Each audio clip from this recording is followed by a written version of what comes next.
Welcome to Bastard Quest. I'm the Game Bastard Kyle. I'm Todd. I'm Corey. I'm Austin. Today we are playing Eat the Reich. Thanks. Fuck yeah. Eat the Reich is a game that we kickstarted, right, Corey? Yep. And we got the web version. I don't think the printed copies are available yet. Yeah, it came on a big scroll. I gave it to you. Oh, it did? Yeah.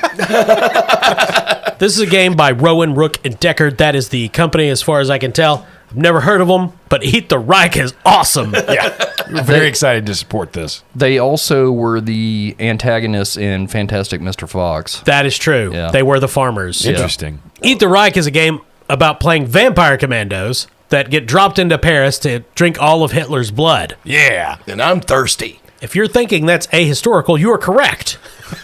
They did it in Berlin, not Paris. That's right. This is a very specific RPG. It is specifically about that one scenario. There are no rules for a long campaign. You play vampire commandos in Paris trying to kill Hitler. That's the game. There are pre-generated characters. There are no rules for making characters. And I think it's going to be a lot of fun. This is the intro. The year is 1943. Europe is in flames. You are a unit of crack vampire commandos with a single objective: drink all of Adolf Hitler's blood and fatally destabilize the war machine. That's it. That's what you get. Yeah. I actually really like how focused that is. And I kind of love the idea that there's no character creation. It's just these pre-gen, potentially regular characters for different modes of play. Maybe they introduce that mechanic later. I don't know. But even if not, this is pretty cool. I kind of love the idea of Hitler being murdered by vampires. Yeah. I think it would make a wonderful con game. Yes, absolutely. Great short session play and a lot of pulpy action. So before we get into the rules, what vampires did you guys pick out of the 6 options? Corey, who you got? I'm playing Cosgrave. He's a Hackney necromancer, taught by his aunt, I guess, to be vampiric. Well, she taught him necromancy. Anti-vampy. Medically dead, but can still walk around. Vampire.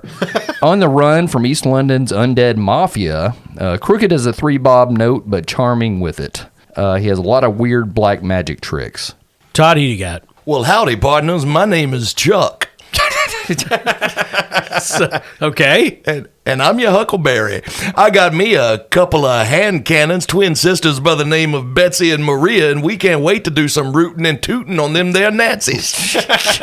Goodness. Yes, Todd is playing an American cowboy vampire. Yeah. Yes. He's been on the run ever since I got a little hungry and ate a sheriff and his deputy back there in the old West, and just had to get out of the country, you understand. I got me some lashing tongue. I got me some acid spit like one of your xenomorphs of the future. Austin, who do you have in your corner? So I am Flint. I was born in a cave. Right, but tell us about your character, Austin. Yeah. I'm a half bat, half human monster hunter with a taste for blood. Again, Austin, your character. So it's an open question in the game if Flint can talk. Can your Flint talk? Yeah, we're going to say he can because that's boring otherwise. Sure. But it's probably, I want to say, sparing. Gotcha. Makes sense. So he's got lots of monstrous abilities, like being ravenous. He can sense heartbeats. He can throw shit that's really big. like a baboon. He can throw a softball. Wow. Really good. Yeah. Oh, yeah. Nolan fucking Ryan, this guy is. You get him in left field. And I can fly. Oh. Oh, nice. Wait, don't you have a grappling hook? Yep. Don't need it. Well, I mean, maybe he just glides. Yeah. No, he actually, if I spend 1 blood, you can fly. That's my ability. So I guess you could use the grappling hook and not spend blood. Yeah. So, yeah, the grappling hook and the claws and stuff, that's for close up. But, yeah, wings. I actually have wings for aerial combat. So, speaking of blood, let's talk about game mechanics very briefly. This is a dice pool, D6 dice pool game. When characters are going to attempt something, the player assembles a dice pool, and they're trying to roll 4, 5s, and 6s to get successes to do the thing, to defeat it in the objective or defeat a threat or something of that nature. Austin, if you were going to fly to do something, how would you assemble your dice pool to do that? I don't know if flying would actually be the action that I take. I just get to spend a blood to basically have the state of flying. The rolls that I would make would be for things like aerial combat, in which wings would give me a bonus die. Sure, but you could use the flying if you were like searching for something. Yes. In which case, I would get a bonus to like search if I was trying to do, a bird's eye view of, a terrain that we're trying to seek. So I have a search stat of 2. So that would be my base dice pool. Yeah. If I was flying, that would mean I can get a bonus die to search. So I'd be rolling 3. And then if I got into a fight with somebody, not only would I have my bonus die for just flying, but I have a bonus for aerial combat. So that would bump me up to 4. Now, do you have to spend blood to fly, period? So it just says spend 1 blood, you can fly. Right. So if you want to fly in the game and use that die from flying, you would have to spend a blood, which obviously being able to fly carries with it all sorts of advantages. Well, old Chuck here, he's good at fixing stuff. He's got him a tool belt. And should he need to work on one of them there motorized wagons that they drive around in Europe, he could use his jerry-rigging and he would get an extra bonus. For instance, his fix is at a 4, so that would be 4 dice there, plus jerry-rigging. If he's doing some jerry-rigging, that would give him an extra dice, so it would be a dice pool of 5.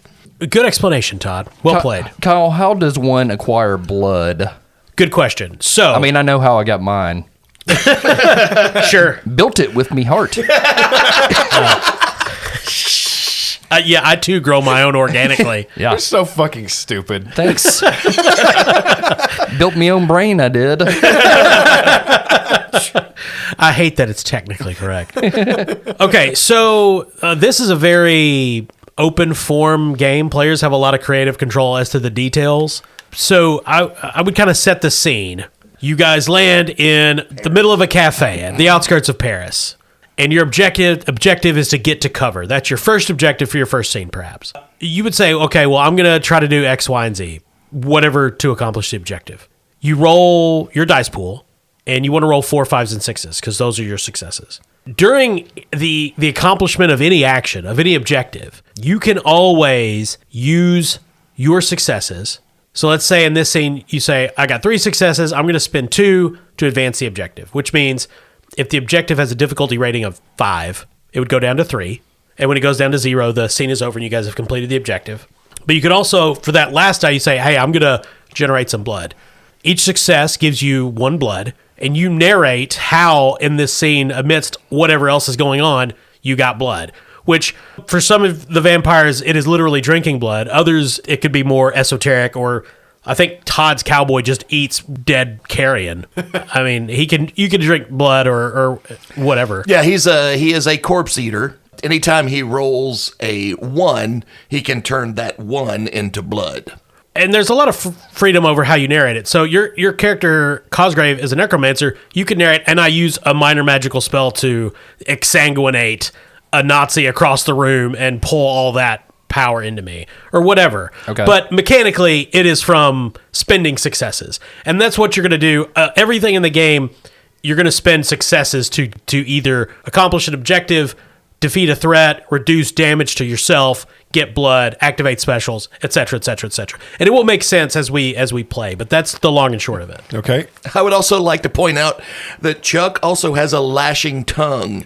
Is it his or somebody else's? Well, it's his. If I spend a blood, my strong prehensile tongue extends several yards out of my mouth, and I get a plus if I'm being restrained when I do this. I thought you meant you were a smart aleck. So I will give you a tongue lashing there, partner. Between the tongue and the acid spit, he is kind of a xenomorph. I mean... So, Kyle, you brought up a good point there, and that's something everyone should probably make note of. One of the most unique kind of aspects to the game is something that we'll have to get used to, but is very, very cool, which is exactly how much freedom we have in narrating the story as players. So really the only thing we're limited from dictating is the actions of other named NPCs that Kyle has direct control of. If we bring up, some nameless goon that trips over, a landmine we set or something like that, that's fair game. And that's us advancing the plot and the objective in the way that Kyle's describing. It absolutely is. You have a lot of freedom. The limitations are, again, like you said, the named characters.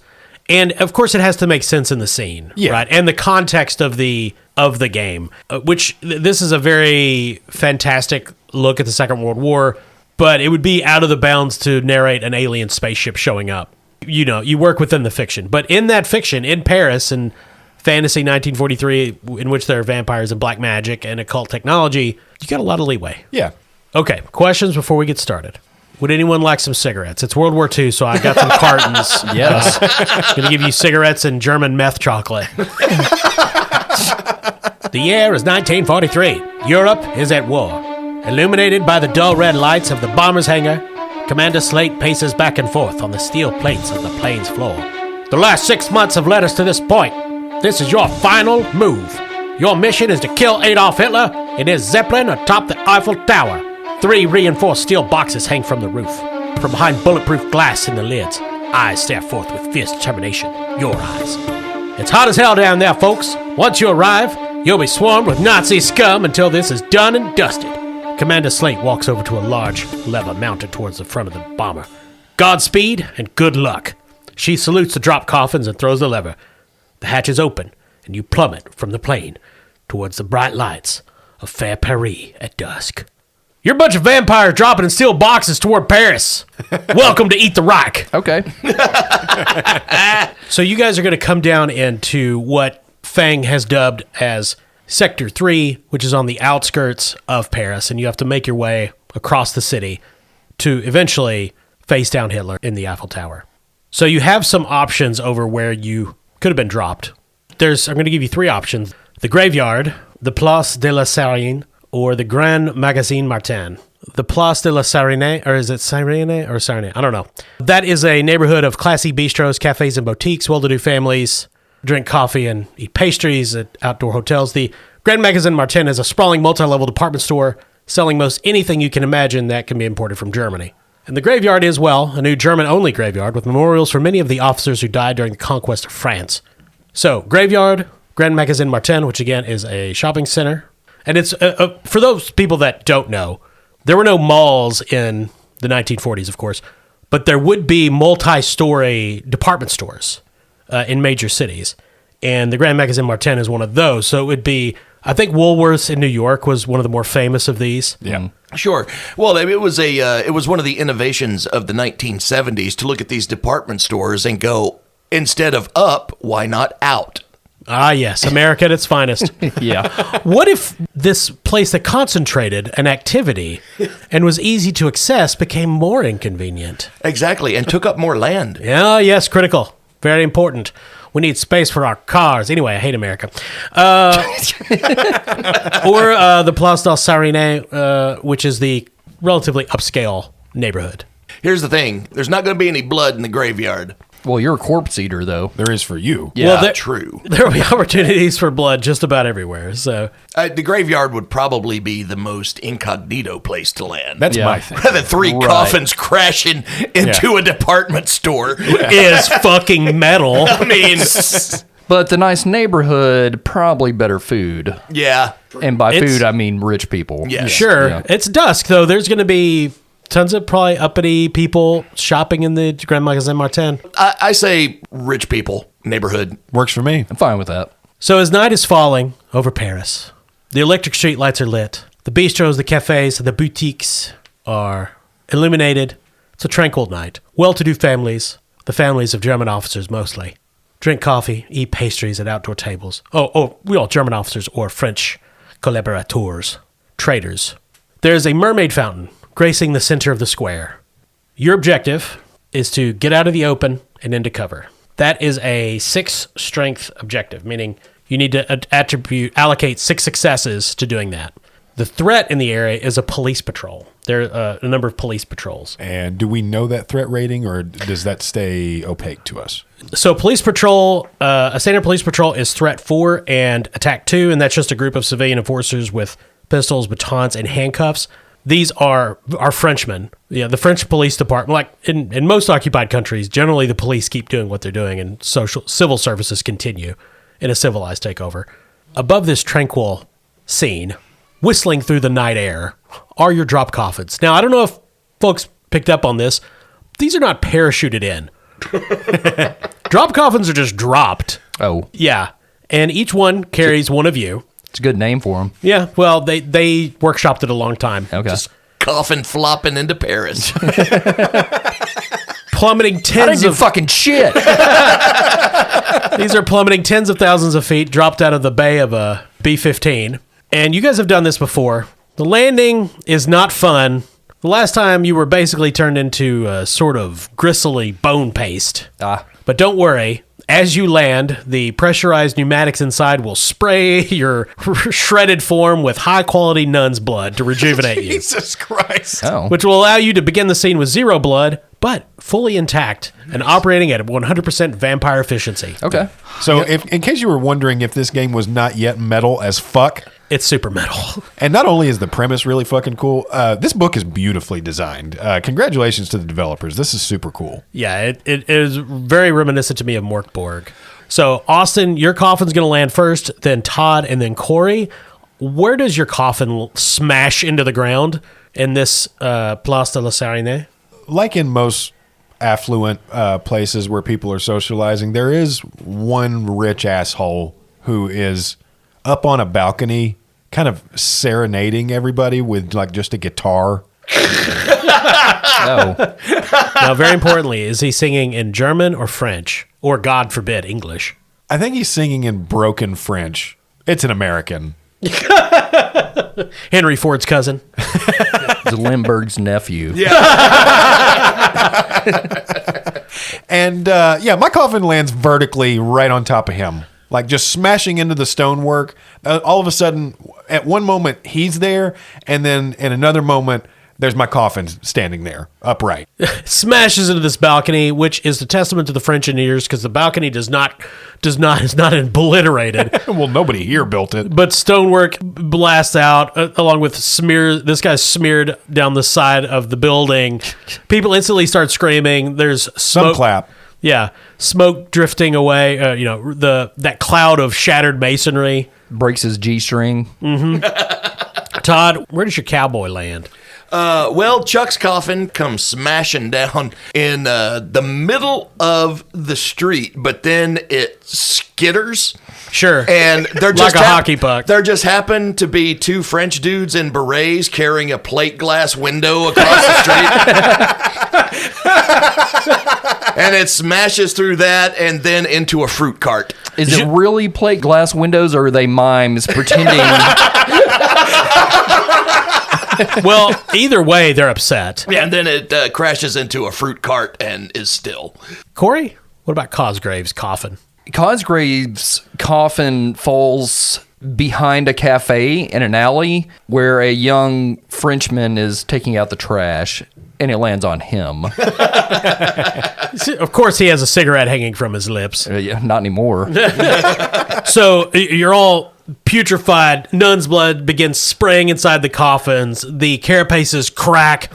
There's the high-pitched whistle of Parisian policemen. People are running and screaming because everyone, of course, thinks this is an Allied bombing run, but nothing explodes. And as the dust settles, everyone is looking as these coffins pop open and the three of you spring out. Again, your objective, get out of the open and into cover. And there are French police about, along with a lot of civilians, most of which who are just innocent Parisians. But there are Germans present as well. Absolutely. In Paris, there have been a large number of German civilians, members of the administration who arrived to conduct occupation government. So I believe the way it works is I always pick the person to act because the NPCs really don't get their own turn. So, Corey, you went last, so you can go first in describing how you get to cover, which you crashed into an alley, splattered some dude. Yeah. Unfortunate collateral damage. Yeah, so Cosgrave exits the coffin and looks down on the ground and goes, "Oi, free ground food!" Because he sees the blood everywhere and he just starts lapping it up. Yeah, okay. Yeah. And then he's in an alley, so he's in pretty good cover already. Sure. So he's going to continue sneaking. Okay, so you're just going to try to sneak into the back alleys to kind of get away from the... Correct. Okay. So, I mean, obviously it sounds like you're probably going to use sneak. Yes. Sure. Are you tagging any equipment or abilities? Cosgrave in his equipment has bottled ghosts. Okay. Yeah. As you do. Which allows him to pass through walls. Never cared much for doors, it did. So he's going to pop that sucker open and dump a ghost out, I guess. It's how it works. And it works however you say it works. And he's like, "Oi, Gerald!" And they hold hands, and the ghost makes him incorporeal and they walk harmlessly through the walls and out of the scene. How many uses do you get of this? There's 3 total. Okay. Yeah. So you get an extra die for that. There's 2 pluses. That's 2 die, right? Now, what's the word next to the plus? What's Pass through walls. Well, okay. Turns out, I think I got it. I believe that means you'll actually get 3. Right? Okay. Because you get a standard bonus and then whatever bonus is attributed to the extra modifier. And my stat I was using was sneak. Mm-hmm. And so right now you're at 6 dice, right? Okay. Because you had a 3 in sneak. Yeah. 1 from using a piece of equipment and 2 from satisfying the bonus from Gerald. Yeah. Okay, we'll do it again. Now your threat is 2 because there are police patrols running around. So you and I will roll at the same time. Okay. And we'll see what happens. So 1 through 3 is nothing in this game, right? And then 3 through 6 are successes, basically. 4, 5, and 6 are successes. Or 4, 5, and 6 are crits. Now, yes, generally 1 through 3 are nothing unless, like Todd's character, you have something that specifically allows you to use them. Gotcha. Okay. Cosgrave got 2 2s and a 3, but also got 1 5 and 2 6s. Okay, so you get crits. Yeah, so you get rid of the 2s and 3s. So that's a total of 5 successes, right? Yep. Right, so you got 5 successes. Just so you know, I did get 1 6. Okay. Now, for me, for the GM, 6s are nothing special. It's just still 1, I guess, threat against you, 1 attack against you. Okay. So start spending your successes. So you're trying to reduce the objective, which is 6. Okay. You probably want to get some blood, and you probably want to do something about the attack against you. So I'm going to use 2 of those successes to reduce our objective number, which is 6, right? Yes, your objective is 6. For all of us to get out. For all of you to get out. Okay, I'm going to use 2 of the successes for that. 2 more of the successes are going to be used to attempt to reduce the threat of the other cops. Oh, okay. Cosgrave does that by the wall he walked through is a family's living room. Okay. So they're shocked and start screaming when they see vampire and ghosts because their photos, this guy don't look right. He's not a dude, so they realize it's monsters in their house. He's like, "Oi, evening, folks. An Englishman! I'm going to eat you." And he murders them. Sure. And the screams, I'm saying, are going to attract a patrol. Turns out. As he walks harmlessly through the other wall and escapes. Okay. And the remaining success I got, I'm going to add to my blood. Okay, so you have a blood. Yeah. And you have a success, which means I still get attacked. Well, you're going to have an injury, which it's only a 1, so it's going to be mild. So roll a d6. It's a 4. So at the bottom of your sheet under injuries, what's the first box of your 4 rating, of your 3 to 4? Sucking chest wound. Jesus. So the police are definitely distracted. There's all these screams, blood soaking the walls. And when Gerald is pulling you through the wall, he lets go of your hand for a second. And when you come out, there's a 2x4 sticking through your chest. He kind of has to rip you out of the wall. Sorry, Cosgrove. Slipped for a minute. No worries there, mate. I was thinking about my ex-wife. Yeah, see you at the pub, I'd say that, but I can only use you once, so off to hell you go. Okay. Bye, Gerald. You've been a right mate there, mate. Do you want to help me with? Do you want me to help you with the 2x4? Can you do that? Well, I can get it out. There'll still be a big hole in your bloody chest. Here you go. And he reaches his ghostly hands in, which is cold and does not seem to be helping, and yanks the 2x4 out of you, which there's just a hole through you now, and blood is spurting out into the walls occasionally. So you're injured. Hello there. It has no mechanical impact, so just mark in the box for your 3 Sucking chest wound. for sucking chest wound. Okay. And Gerald is dragged away to the afterworld. Austin. Corey has reduced the objective by 2 and reduced the threat of one of the police patrols by 2. All right. You're on a balcony. Panic is spreading. Reasonably. Yes. As this huge vampire bat-like monster emerges from a coffin. Yeah. So I'm going to make use of the chaos, and I'm going to use my stat of Terrify. Okay. Reasoning that I might be able to clear enough spectators to increase our odds of finding good cover. Sounds reasonable. There's a police threat of 2, or an attack. The police threat has an attack of 2. Okay. Oh, and I just realized there's 2 police squads. I should have rolled a 3 on Corey's turn, but I didn't. So they have 3 dice because there's 2 of them. So they take their base attack of 2 and then get 1 from the extra the squad. So what's your Terrify pool? But didn't I reduce one of the squads? You did reduce the threat by half. That doesn't affect their attack. Okay, gotcha. It would only be 2 successes to totally take one of these police squads out of action. Gotcha. So my Terrify pool is 3. Okay. And I think I am going to go ahead and use some equipment because I'm going to use my steel gouging claws and ambush someone that's investigating the crash site. You mean some of the half dozen policemen staring wide-eyed at this monster? Yep. So that'll make my total die pool 5. All right, and I'm rolling 3 for the police. Sacre bleu! I rolled no successes. They are too shocked to do anything on the threat. I rolled a 5 and a 6, so I got 3 successes. All right, how are you going to dole out your dice? So I'm going to use one of those successes to get blood and 2 toward the objective. Okay. So after the coffin crashes and people are sent scattering and panicking, a few of the patrols close in to kind of investigate the crash site. One climbs up onto the balcony to see what the hell this is. There's a slow camera push in as the door kind of slowly slides open, but you can't see what's inside. And all of a sudden they just hear this. That was good, Austin. And this policeman screams as this black shape comes flying out, eviscerating him with these claws. This thing spreads its bat wings and kind of flies over kind of glides over everybody, silhouetted by the moon like in Batman, and then lands with a crash like in the middle of everybody. And it just sends all the policemen scattering as he lands, and then this shower of blood just follows him down from the policeman he eviscerated. Classic. So I got 1 blood from that. So what I was going to say was you do have Ravenous, and you just eviscerated somebody. You could use the 6 As a special? activate your special and get 3 blood and reduce the objective by 1 with your 5. Ooh. Perfect. Yeah, let's do that. Okay, so the objective will only be reduced by 1. It's at 3, but you get 3 blood. Great. So the police are running and screaming, and a lot of them are tripping over themselves. It takes Chuck a minute to get out of his coffin because the lid is stuck inside of the car, and he's got to just kick it open. Then what happens?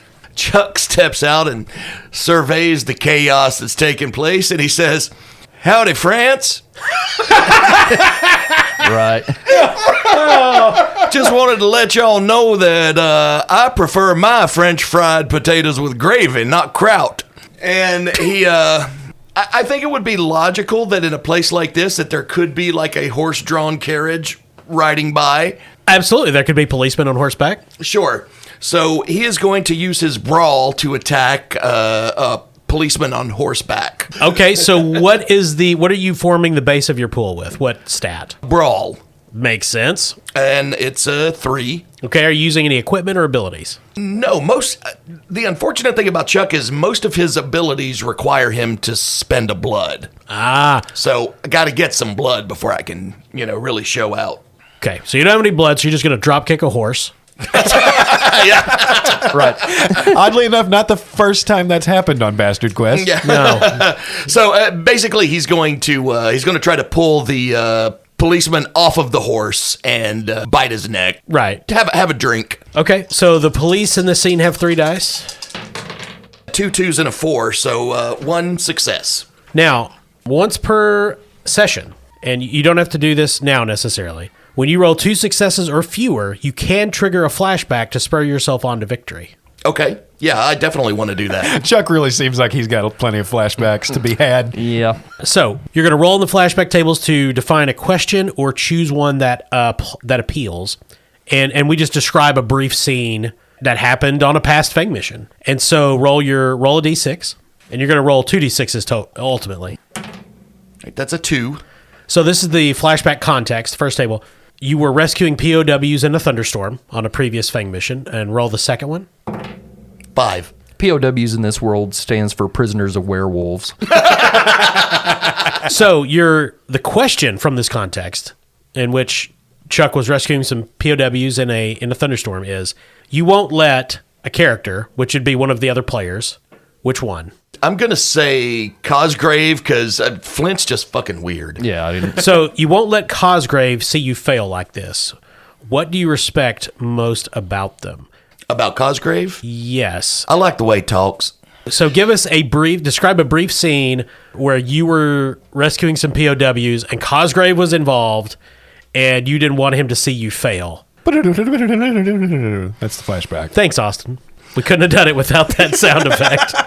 Well, partners, it was a dark and stormy night. God Me damn and it. Cosgrave was rescuing these POWs, and I'm going to be honest with you, I was a little worried that we weren't going to make it out of there. And I looked over at Cosgrove, and I says, Cosgrove, I'm not feeling like much of a huckleberry tonight. And I'll never forget what he said to me. He looked at me and he said, why don't you just eat one of them prisoners and get some more energy before you save the rest of them, chap? Okay. So you get 2 more dice to add to your pool. Okay. And you get to roll all of them again. Nice. Ooh, okay. Now, your second result stands. Right. And you can remember, you can only do this once per session. It's a pool of 5, so That's a really cool mechanic. I like that a lot. Now, of course, each of you can do it once. Yeah. It's not just one player. Okay. Chuck remembers back to Cosgrave encouraging him to just eat one of the prisoners. So the needs of the many outweigh the needs of the few. Yeah. All right, that's 2 6s, so that's 4 successes. Yeah. And then I rolled a 1, and since I'm a corpse eater, that gives me 1 blood automatically. I get a blood for every 1 I roll. Oh, awesome. Cool. There are a lot of bodies in the street. You're picking up a snack as you walk over. Absolutely. Just casually drop down and eat a fella.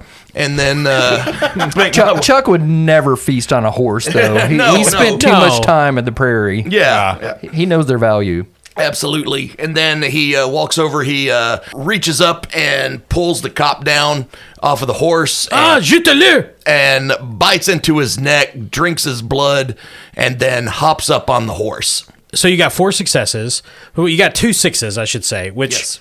which I believe you have to allocate it by die. Like, I don't think you can split the successes on a 6. Okay. Oh, okay. I got 1 success on my threat, on my attack. And it's a 6, but it doesn't matter. It's still only 1. So how do you want to divide your dice? Can I use 2 of those to counter your attack? You can. You can use one of your 6s to counter my attack. Okay, I'm going to do that. And then you'd have 1 6 left. And there are 3 points left on the objective. So you could end the scene right now and take a mild injury. Okay. Or you could let it go 1 more round. So the police will grow stronger Hold on. I am if going to you guys go another round. I am going to take a mild injury Okay. because They're fun. no, it turns out I'm even more xenomorph-like than I thought I was because my body contains corrosive fluids. Oh, okay. All right. I thought it's because you hugged faces. That's how you drink blood. You don't go for the neck. Suck it right out of the face. Just face and nose. Just It's upsetting. when I mark an injury, Yes. I reduce the rating of a threat that I'm engaged with by 2. So by taking the injury, I automatically reduce the threat. Yes. So you would reduce the police threat, one of the police threats by 2. Yeah. Now that does not reduce the objective. No. But okay. But so I you are still gonna, have 2 that I can. got it. So you still got 2 6s. You've already got some blood from the 1 you rolled. Yes. Do you want to spend your 6s to completely take out the objective, or let it go to another round and get more blood? Let's just finish it right here. Okay. So those 2 6s that's 4 successes, so that's going to knock the objective out. So it's going to leave you with the 1 injury. So roll a d6. We'll see what it hits. That's a 1. Just a flesh wound. Okay, so mark that box. You get more blood for that? Is it any time you roll a 1 on any check? No, not on this. Okay. This is Yeah, not it has to be a roll of my pool. Gotcha. Yeah, this is just on the injury table. Gotcha. So Todd, you can narrate what happens with the police officer, and then I'll narrate the attack against you that wipes out one of the police squads. Okay, well, like I said, Chuck pulls the policeman off the horse, bites his neck, drinks his blood, and then climbs upon the horse and does one of those, like, rears the horse back on his 2 legs like a cowboy. Yeah. And says, yeehaw. Okay. No. And he rides the horse off? Yes. Never to be seen again. Todd, here's your new character. Chuck he's galloping the horse down the street, a bunch of policemen screaming at him. One of them football tackles him, jumps up on a car, leaps through the air, football tackles Chuck off this horse. They land in the street. Policemen are just dogpiling and punching him, kicking him. One of them pulls out a service revolver and blasts Chuck at point blank range. And acid blood flies everywhere, all over their faces and hands, and they're screaming as their eyeballs pop and melt. and their teeth are just falling out of their faces, just falling around. And Chuck stands up and says, Y'all ain't no daisies. No, wait, I'm in France. Y'all ain't no water lilies. and Chuck gets back on his horse and disappears into the darkness. And so the scene at the Place de la Sarine has ended. It's a little wet. You escape into the shadows of Paris. So, yeah, basically after we've finished our individual endeavors, we just kind of consolidate in a... Yeah, you guys would have had a rendezvous point. Sure. Cool. So before you guys deployed, of course, we decided on the fly, but the original mission parameters always knew where you were going to land. And you had set up a place to... Oh, so that was on purpose? Yeah. I'll just land at the cafe. Yeah. Well, it was a relatively unguarded sector of Paris. Got it. They didn't want to drop you into a Nazi regiment. Turns out. Americans, isn't it? So you had set up a rendezvous point previously. Okay. And this will be the next objective, but we'll also have a short recovery moment before that. Okay. So were you going to rendezvous at the graveyard, the Grand Magasin Martin, or the Hotel L'Etoile? L'Etoile? I'm not sure how you say that. The toilet. Hotel L'Etoile, I think is how it's supposed to be. That's actually the name of the Barrel and Bond bathroom. So were you going to rendezvous at the graveyard, the Grand Magasin Martin, or the Hotel L'Etoile? Can we use a different word than rendezvous? I don't want to speak any more French than I have to. Where are we going to meet up? Well, I tell you, partners, where I come from, we'd just call it a good old-fashioned come-to-Jesus meeting. Okay.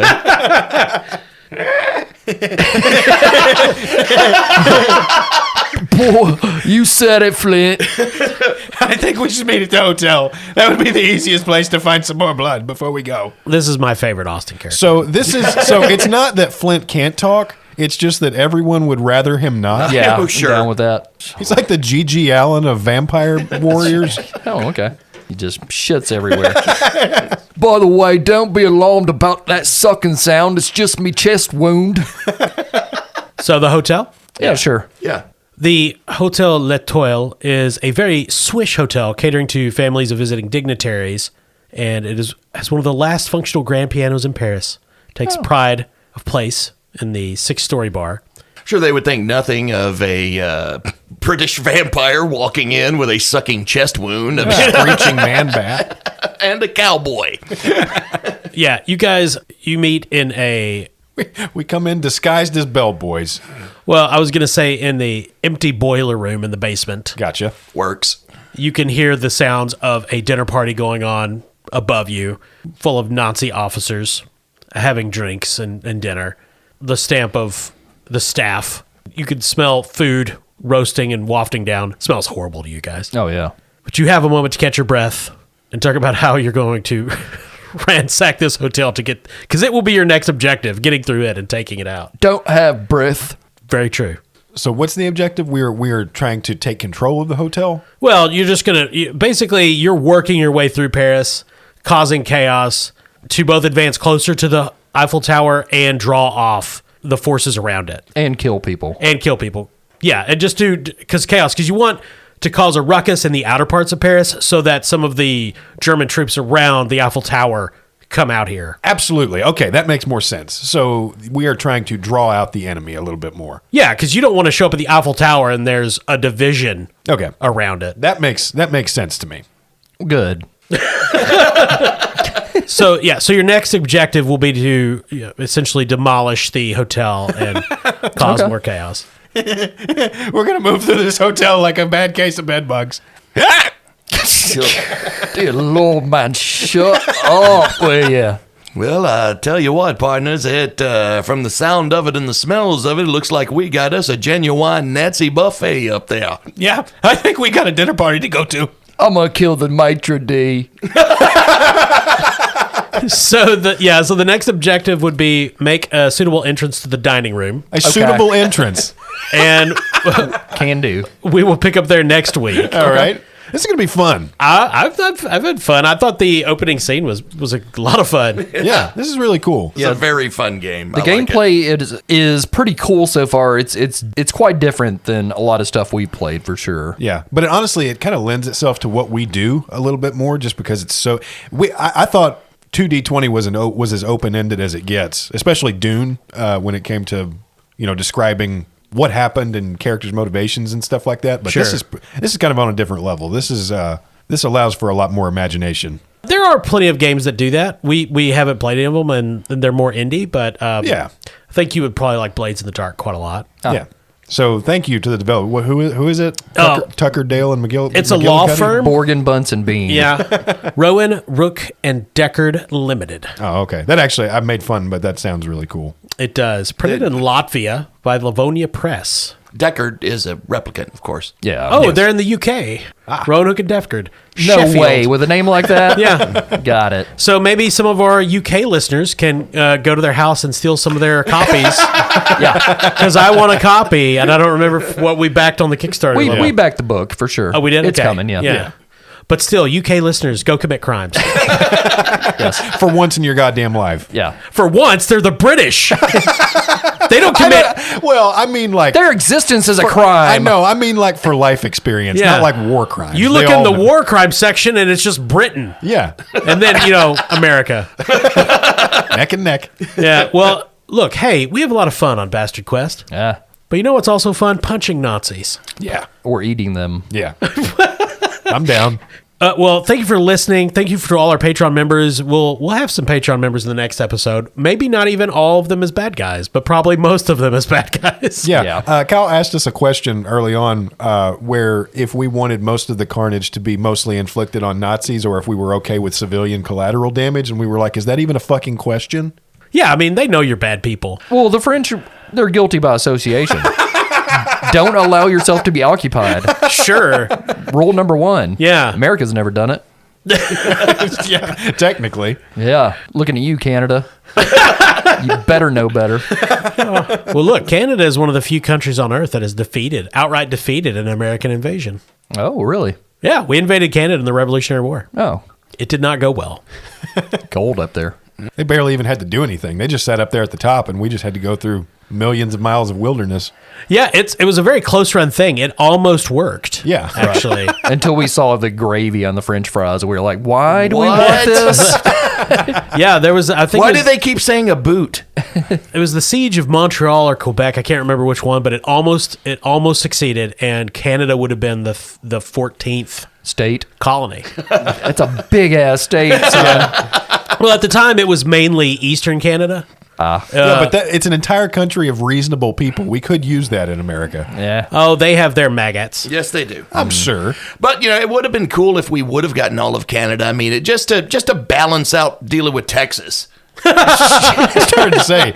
We'll lock down that fucking electoral college.